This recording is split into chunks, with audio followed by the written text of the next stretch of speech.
Hello students, आज हम class 12 का चैप्टर नंबर 10 डिस्कस करने वाले हैं, that is government budget and the economy. ये इसका पार्ट 2 है। रिमेनिंग पार्ट के लिंक्स डिस्क्रिप्शन में गिवन है, आप वहां जाकर के देख सकते हैं। इस वीडियो का लर्निंग कॉन्सेप्ट है ए कंपोनेंट्स ऑफ द बजट, जिसके अंदर हम budget receipts and budget expenditure के बारे में डिस्कस करेंगे। तो स्टार्ट करते हैं। सबसे पहली चीज जो आपको गवर्नमेंट बजट के अंदर याद रखनी है वो यह है कि गवर्नमेंट बजट को टोटल 2 पार्ट्स में डिवाइड किया गया है। फर्स्ट पार्ट का नाम है budget receipts and second part का नाम है बजट एक्सपेंडिचर। बजट रिसिप्ट्स का सिंपली मतलब यह है कि गवर्नमेंट आने वाले साल भर में कहां से पैसे रिसीव करने वाली है। एंड बजट एक्सपेंडिचर का मतलब है कि गवर्नमेंट आने वाले अपकमिंग ईयर के अंदर कहां पर पैसे खर्च करने वाली है। तो हम इस वीडियो के अंदर इन दोनों के बारे में ही डिस्कस करेंगे। यहां पर आपको याद रखना है कि बजट रिसिप्ट्स के 2 पार्ट्स हैं, first is revenue receipt and second is capital receipt. और इसी तरह बजट एक्सपेंडिचर के भी 2 पार्ट्स हैं, first is revenue expenditure and second is capital expenditure. सबसे पहले हम इस वीडियो में बजट रिसिप्ट्स के अंदर जो आपका रेवेन्यू रिसिप्ट्स है उसके बारे में डिस्कस करेंगे। तो स्टार्ट करते हैं। सबसे पहले हम देखते हैं कि रेवेन्यू रिसिप्ट्स का मीनिंग क्या है। तो इसका मीनिंग है the revenue receipts of the government refers to those monetary receipts which neither create a liability nor lead to reduction in asset. इसका मतलब है कि रेवेन्यू रिसिप्ट्स उस मॉनेटरी रिसिप्ट्स को कहेंगे जिससे ना ही गवर्नमेंट की कोई लायबिलिटी क्रिएट होती है और ना ही गवर्नमेंट की कोई एसेट में रिडक्शन आता है। यानी ऐसे रिसिप्ट्स जिससे ना ही गवर्नमेंट की लायबिलिटी पे इंपैक्ट आएगा और ना ही गवर्नमेंट की एसेट पे इंपैक्ट आएगा, उसी को हम रेवेन्यू रिसिप्ट्स कहेंगे। नाउ ऐसे कौन कौन से रिसिप्ट्स हैं जिससे गवर्नमेंट की लायबिलिटी और एसेट पे इफेक्ट नहीं आता है, तो उसके लिए हम देखेंगे कंपोनेंट्स और सोर्स ऑफ रेवेन्यू रिसिप्ट्स। ये सभी वो सोर्सेस हैं जिससे गवर्नमेंट के पास पैसे आते हैं, जिससे ना ही गवर्नमेंट की लायबिलिटी पे इंपैक्ट आता है और ना ही गवर्नमेंट की एसेट पे इंपैक्ट आता है। इसको 2 पार्ट्स में डिवाइड किया गया है। फर्स्ट है टैक्स रेवेन्यू, जिसके अंदर हम इन सभी टैक्सेस के बारे में डिस्कस करेंगे। And second is non tax revenue, जिसके अंदर हम टोटल 7 पॉइंट्स के बारे में डिस्कस करेंगे। एक एक करके हम सभी के बारे में डिस्कस करते हैं। सबसे पहले हम टैक्स रेवेन्यू के बारे में डिस्कस करेंगे, जिसमें आपको टैक्स रेवेन्यू का मतलब सबसे पहले पता होना चाहिए कि भाई टैक्स रेवेन्यू कहते किसे हैं। तो ये टैक्स रेवेन्यू का मीनिंग है a tax is a compulsory payment made by an individual, household और a firm to the government without reference to anything in return.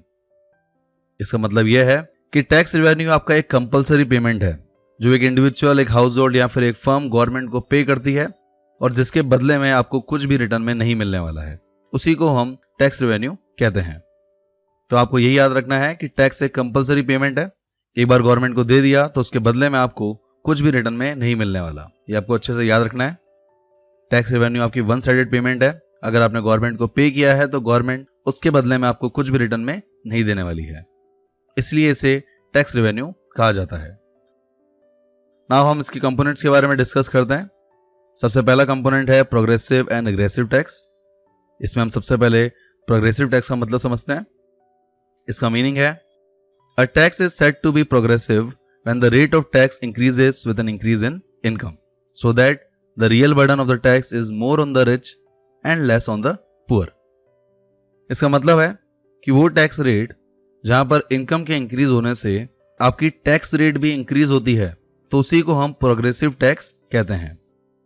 Progressive tax का जो बर्डन है वो रिच पे ज्यादा आता है कंपेयर टू पुअर, क्योंकि रिच की इनकम अगर ज्यादा होगी तो उस पर टैक्स भी ज्यादा पे करना पड़ेगा कंपेयर टू पुअर। जैसे कि आप एग्जाम्पल में देख सकते हैं कि tax rate is 10% for income between 2 to 5 lakh and it is 15% for income between 5 to 10 lakh and so on. Thus, tax rate increases as the level of income increases. तो यहाँ पर आप देख सकते हैं कि जब आपकी इनकम 2 से 5 लाख रुपए है तो आपको सिर्फ 10% टैक्स पे करना पड़ रहा है, और अगर आपकी इनकम 5 से 10 लाख है तो आपको 15% टैक्स पे करना पड़ रहा है। इसी तरह चलता रहेगा। जैसे जैसे आपकी इनकम बढ़ेगी वैसे वैसे अगर आपकी टैक्स रेट भी बढ़ती है तो इसी को हम प्रोग्रेसिव टैक्स कहते हैं। और इसी वजह से इसमें लिखा गया है कि प्रोग्रेसिव टैक्स का जो बर्डन होता है वो रिच पे ज्यादा होता है कंपेयर टू पुअर।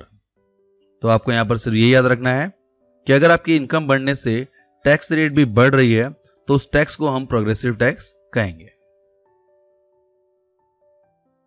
इसी तरह हम देखते हैं कि रिग्रेसिव टैक्स का मीनिंग क्या है। तो रिग्रेसिव टैक्स अपोजिट है प्रोग्रेसिव टैक्स का। यहां पर आपका बर्डन पुअर पे ज्यादा पड़ता है कंपेयर टू रिच।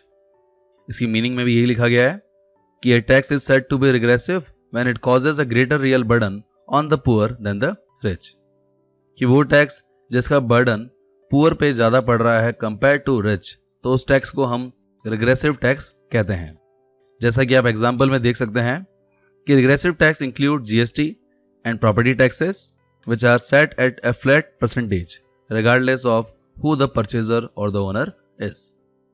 यहां पर आपको जीएसटी और प्रॉपर्टी टैक्स का एग्जांपल दिया है। आप देख सकते हैं कि जब भी आप कोई प्रॉपर्टी परचेज करते हैं या आप किसी गुड्स पे जीएसटी पे करते हैं तो उससे कोई फर्क नहीं पड़ता कि आप रिच हैं या पुअर। आप उस चीज के ओनर हैं तो आपको उसी के अकॉर्डिंग एक फिक्स रेट पे टैक्स पे करना पड़ेगा। इसी वजह से इसे हम रिग्रेसिव टैक्स कहते हैं। और क्योंकि यहाँ पर आपका एक फिक्स रेट ऑफ टैक्स है, इसी वजह से रिग्रेसिव टैक्स का जो बर्डन होता है वो पुअर पीपल पे ज्यादा पड़ता है कंपेयर टू रिच, और इसी वजह से इसे हम रिग्रेसिव टैक्स कहते हैं। इस तरह आपका फर्स्ट कंपोनेंट कंप्लीट होता है टैक्स रेवेन्यू का, which is progressive and regressive tax. Then second देखते हैं वैल्यू एडेड टैक्स, जिसे शॉर्ट में हम वैट कहते हैं, एंड स्पेसिफिक टैक्सेस। इसके अंदर हम सबसे पहले वैल्यू एडेड टैक्स का मीनिंग समझेंगे। इसका मीनिंग है value added tax is an indirect tax which is imposed on value added at the various stages of the production। Value added tax एक इनडायरेक्ट टैक्स है जिसको आप जब भी प्रोडक्शन स्टेज के अंदर आप वैल्यू को ऐड करते हैं तो उसके ऊपर लगाया जाता है। वैल्यू एडेड के बारे में हमने नेशनल इनकम में भी डिस्कस किया था। ये सेम चीज यहाँ पे टैक्स में समझाई जा रही है। आगे लिखा है कि value added refers to the difference between value of output and value of intermediate consumption. ये आपकी डेफिनेशन है। ये आपका एक नेशनल इनकम का मेथड भी है जो हमने नेशनल इनकम के अंदर डिस्कस किया था। इसका मतलब है कि अगर आप वैल्यू ऑफ आउटपुट में से इंटरमीडिएट कंजम्पशन को लेस कर देंगे तो उसी को हम वैल्यू एडेड कहते हैं। और यहाँ पर जब जब आप वैल्यू को ऐड करते हैं किसी भी प्रोडक्शन यूनिट के अंदर तो उस पर टैक्स लगाया जाता है और उसी को हम वैल्यू एडेड टैक्स कहते हैं, जिसका एक अच्छा एग्जाम्पल आपको दे रखा है जीएसटी, जो आप लास्ट लाइन में पढ़ सकते हैं कि GST is an important form of value added tax. इसी तरह आपका नेक्स्ट आता है स्पेसिफिक टैक्सेस। इसका मीनिंग है when a tax is levied on a commodity on the basis of its units size और weight, it is called specific tax. इसका मतलब है कि जब आप एक कमोडिटी पर टैक्स लगा रहे हैं उसकी यूनिट्स के अकॉर्डिंग, उसके साइज के अकॉर्डिंग या फिर उसके वेट के अकॉर्डिंग, तो उस टैक्स को हम स्पेसिफिक टैक्स कहते हैं। जिसके लिए आप एग्जाम्पल याद रख सकते हैं टोल टैक्सेस। अब देखते हैं कि जब भी आप कोई टोल पार करते हैं तो उस पे कार पे अलग टैक्स लगता है, बसेस पे अलग टैक्स लगता है, ट्रांसपोर्ट में जो ट्रक काम आते हैं उन पे टैक्स अलग लगता है, बाइक पे टैक्स लगता ही नहीं है। तो यहाँ पर आप देख सकते हैं कि अलग अलग व्हीकल के अकॉर्डिंग आप पे अलग अलग टैक्सेस को चार्ज किया जा रहा है। इसी को हम स्पेसिफिक टैक्स कहते हैं। स्पेसिफिक टैक्स का एग्जाम्पल मुझे सिर्फ यही मिला, टोल टैक्सेस। अगर आपको इसके अलावा कोई और एग्जाम्पल मिलता है तो आप मुझे कमेंट सेक्शन में बता सकते हैं। इस तरह आपका वैल्यू एडेड टैक्स, जिसे शॉर्ट में हम वैट कहते हैं, एंड स्पेसिफिक टैक्स कंप्लीट होता है। और इसी तरह आपका लास्ट कंपोनेंट है टैक्स रेवेन्यू का डायरेक्ट एंड इनडायरेक्ट टैक्सेस, जिसमें सबसे पहले हम डायरेक्ट टैक्सेस के बारे में समझते हैं। डायरेक्ट टैक्स का मीनिंग है द लायबिलिटी टू पे tax means incidence and it's burden means impact falls on the same person, it is termed as direct tax. Burden of direct tax cannot be shifted on other person. For example, income tax, wealth tax, corporate tax, etc. इसका मतलब है कि जब आप कोई income earn कर रहे हैं और इनकम अर्न करने वाले पर्सन पे ही उसी टैक्स को पे करने की लायबिलिटी है तो उसे हम डायरेक्ट टैक्स कहेंगे। इसे आप इस तरह समझ सकते हैं कि आप एक एम्प्लॉय हैं किसी कंपनी के अंदर और आप कुछ पैसे अर्न करते हैं, तो जब आप अपनी ही इनकम पे टैक्सेस को पे करते हैं, जिसमें कमाने वाले भी आप हैं और देने वाले भी आप ही हैं, तो उस टैक्स को हम डायरेक्ट टैक्स कहते हैं। साथ ही आपको याद रखना है कि डायरेक्ट टैक्स को आप किसी भी अदर पर्सन पे शिफ्ट नहीं कर सकते। अगर आपकी इनकम है तो आप ही को उस पर टैक्स पे करना पड़ेगा। जिसके लिए आप एग्जाम्पल देख सकते हैं इनकम टैक्स, वेल्थ टैक्स और कॉर्पोरेट टैक्स। ये वो टैक्सेस हैं जिसपे पर्सन की इनकम पे ही उसका टैक्स इंपोज किया जाता है, यानी कमाने वाले भी आप हैं तो टैक्स भी आपको ही देना पड़ेगा। इसी को हम डायरेक्ट टैक्स कहते हैं। इसके अपोजिट है इनडायरेक्ट टैक्सेस, जिसका सबसे पहले हम मीनिंग देखते हैं। इसमें लिखा है इफ द लायबिलिटी टू पे tax means incidence and it's burden means impact can be falls on different people, it is called indirect tax. The burden of indirect tax can be shifted on other people.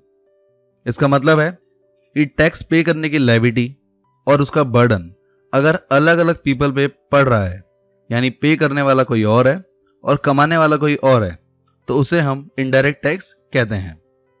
यहां आपको याद रखना है कि indirect tax का जो burden है वो आप दूसरे पीपल पर शिफ्ट कर सकते हैं। इसको और बेटर समझने के लिए आप एग्जाम्पल देखिए। एग्जाम्पल में लिखा है कि goods and service tax is levied on the producer, they are to pay this tax to the government but they charge this tax from buyers by adding it to the price of goods sold. इस example का मतलब यह है कि जब भी goods producer produce करता है तो उसे उस पर जीएसटी पे करना पड़ता है जो वो गवर्नमेंट को पे करता है, पर इसमें उसको ये चीज अलाउड कर रखी है कि जो भी टैक्स उसने परचेज करते टाइम पे किया है वो आप कस्टमर से चार्ज कर सकते हैं। और इसलिए जब भी आप किसी दुकानदार से गुड्स को परचेज करते हैं तो उसकी प्राइस पे टैक्स इंक्लूडिंग होता है जो आप पे करते हैं, ना कि वो दुकानदार। इसलिए इसे इनडायरेक्ट टैक्स कहा जाता है, क्योंकि जब शॉपकीपर ने परचेज किया होगा तो उसने टैक्स पे कर दिया, पर जब आपको सोल्ड करता है तो उस वैल्यू के अंदर टैक्स इंक्लूडिंग होता है जो उसने पे किया है।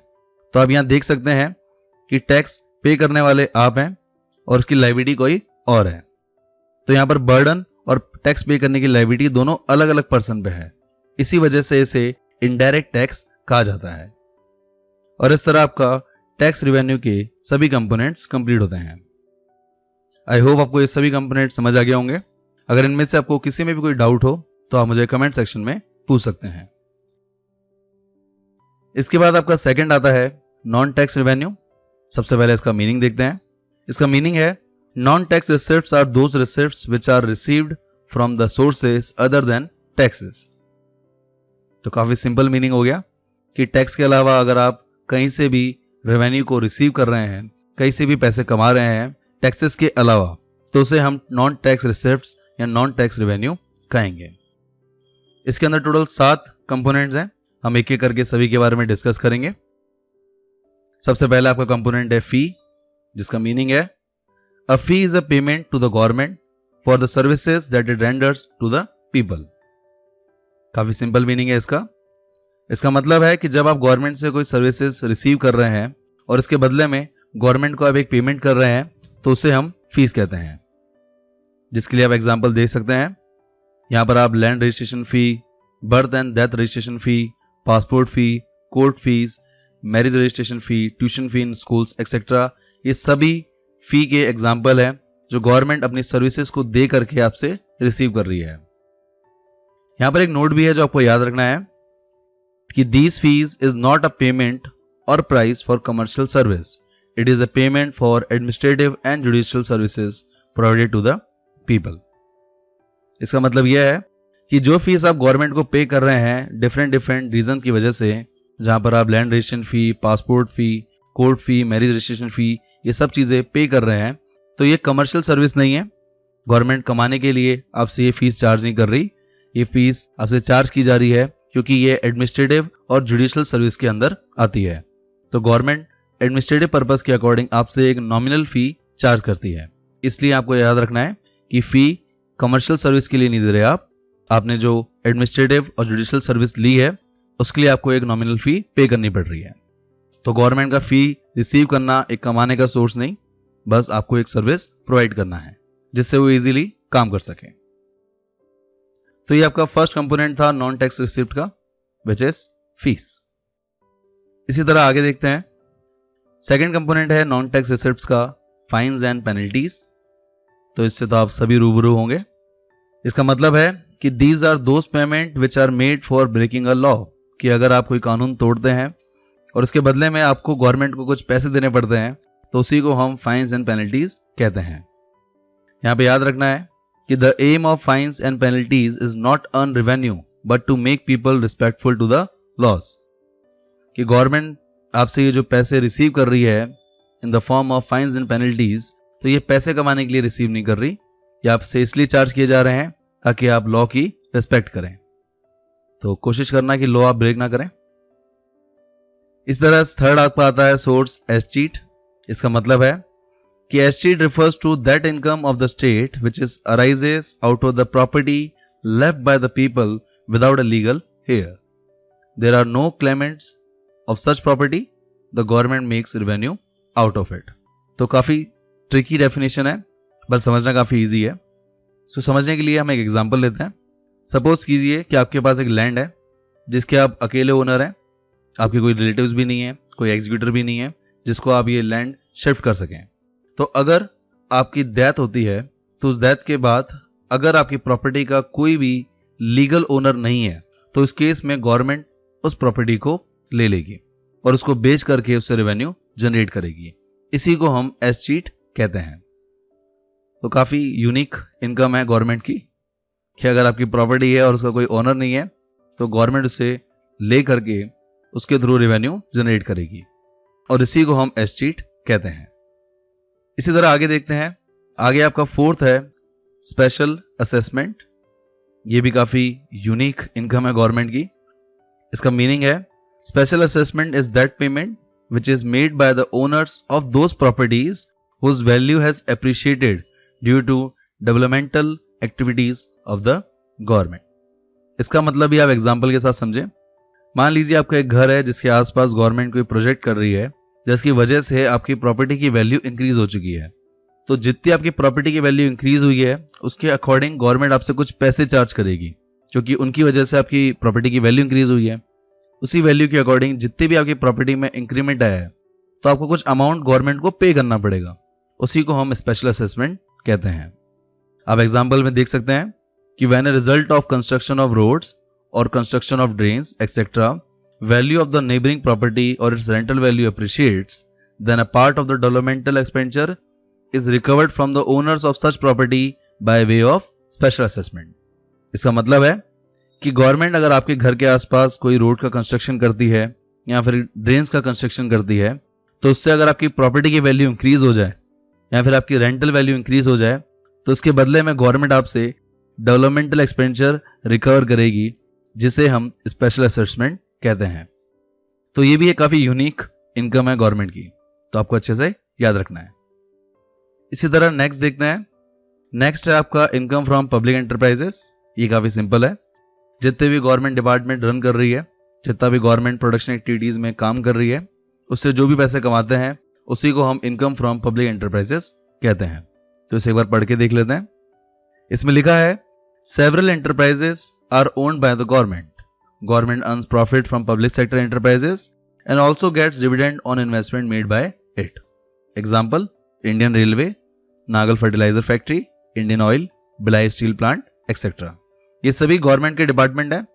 गवर्नमेंट डिपार्टमेंट से जो भी पैसे कमाती है उसी को हम इनकम फ्रॉम पब्लिक एंटरप्राइजेस कहते हैं। तो काफी सिंपल था ये। द नेक्स्ट देखते हैं।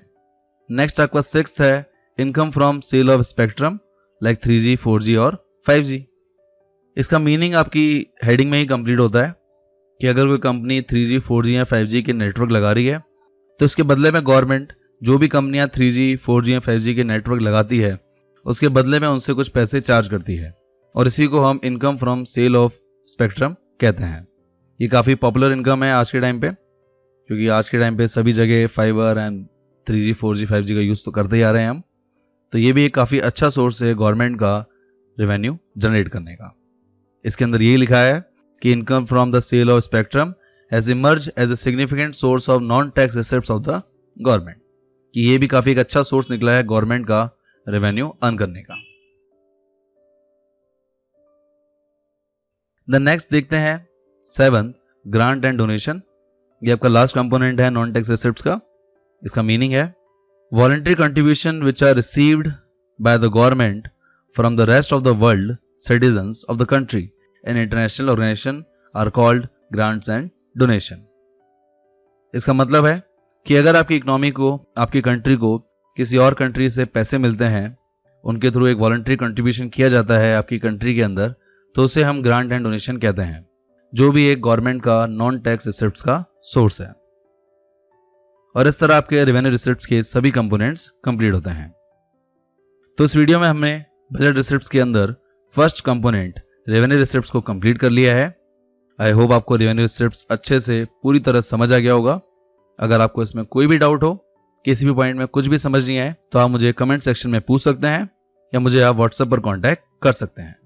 मेरा व्हाट्सएप नंबर डिस्क्रिप्शन में गिवन है। रिमेनिंग कंपोनेंट्स को हम नेक्स्ट वीडियो में कवर करेंगे।